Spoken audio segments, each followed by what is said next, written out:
Dans le cadre de cette nouvelle mandature, l'emploi reste une priorité. Cela se traduit par un service d'aide éclairé sur les différentes possibilités pour ceux et celles qui souhaitent mettre en place un ou plusieurs emplois. La mise en place de Maxence Lévesque salarial IRDSF depuis 2022 va dans ce sens. C'est un service rendu au club. Il est chargé de vous accompagner tout au long de ce dispositif dans les aides dont vous pouvez bénéficier, dans les différents types de contrats et la partie administrative, que ce soit les formulaires ou les dépôts de dossiers sur la plateforme, quel que soit le mode économique de votre club. Le service emploi va être là pour vous aider dans la recherche de dispositifs d'aide à l'emploi. Donc on va être là ensemble pour créer les dossiers de subvention. On va passer par des dossiers sur le FAFA Emploi, l'aide fédérale, l'aide régionale avec le CAPASO et encore l'aide de l'Agence nationale du sport avec l'ANS Création. Outre cette création, il est important de souligner que la pérennisation va être un enjeu fort dans votre projet associatif. C'est-à-dire, je vais recruter quelqu'un, mais que faire une fois que les subventions vont se finir? Donc ça va être une réflexion dès la première année, à savoir essayer de trouver des dispositifs, essayer de trouver des acteurs pour pouvoir pérenniser au sein de votre structure votre poste de responsable administratif, de responsable sportif, ou voire même de combiner les deux. Pour cela, la Ligue Centre Val-de-Loire de football et le service emploi vous met dès à présent des dispositifs, des outils pour vous aider, à savoir le site de la Ligue, la plateforme Service Club ou encore le séminaire sur l'emploi que nous organisons chaque année pour vous, les clubs, où tous les clubs sont invités vers la fin février et le début mars.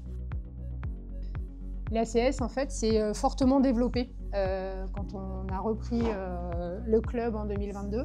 Et donc, en fait, on a pris conscience à ce moment-là de l'importance de structurer en fait, vraiment le club et de manière professionnelle pour qu'on puisse assurer un développement de qualité par rapport à notre projet sportif, notamment dans le football amateur. Et c'est à ce moment-là que le bureau en fait, a décidé de créer un emploi de responsable sportif. Et donc en fait, ce projet il a été vraiment lancé avec l'appui de la Ligue et des différents acteurs locaux pour nous soutenir dans l'évolution du club.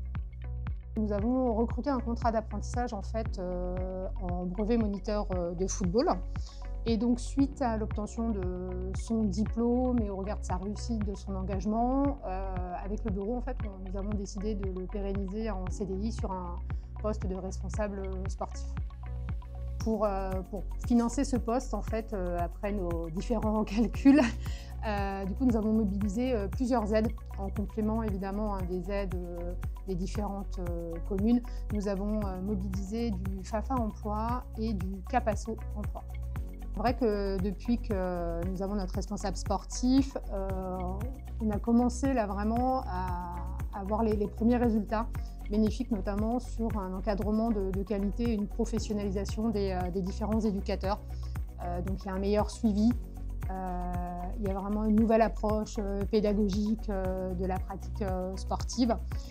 Mais aussi à d'autres niveaux, c'est que notre responsable sportif, maintenant, il est devenu un petit peu le point central entre la partie gestion opérationnelle et le bureau, ce qui nous permet aussi à nous, membres du bureau, d'avoir plus de temps pour gérer vraiment les aspects plus organisationnels et administratifs.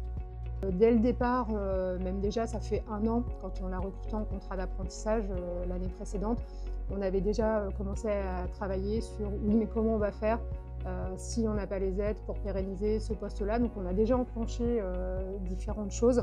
La pérennisation de son poste sans les aides publiques, sans les aides externes en tout cas, passera par une diversification en fait, des ressources.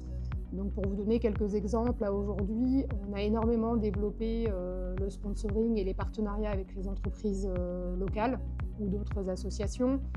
On développe également des activités annexes qui sont génératrices de revenus, comme les stages vacances, des tournois. Ça peut être aussi différentes manifestations que l'on met en place tout au long de l'année. On développe aussi un partenariat avec les écoles. C'est des choses qu'on essaie de développer avec le foot à l'école. Donc on a déjà mis en place cette année plusieurs sections et donc des choses qui se poursuivent sur l'année prochaine. J'avais un conseil à donner aux clubs qui hésitent à se lancer dans l'aventure.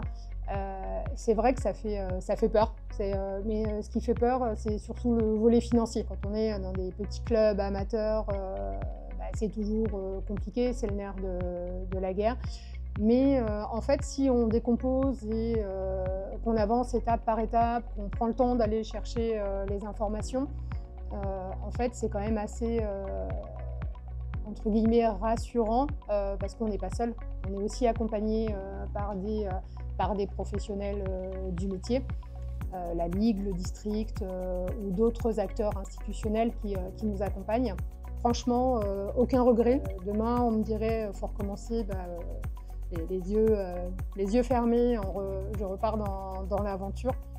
Développer l'emploi, c'est développer la force des clubs. C'est capital pour les clubs, ce qui justifie l'importance pour votre ligue, dans le cadre de sa nouvelle mandature, de s'engager auprès de vous et avec vous. N'hésitez pas à nous contacter, nous serons là pour vous guider au mieux.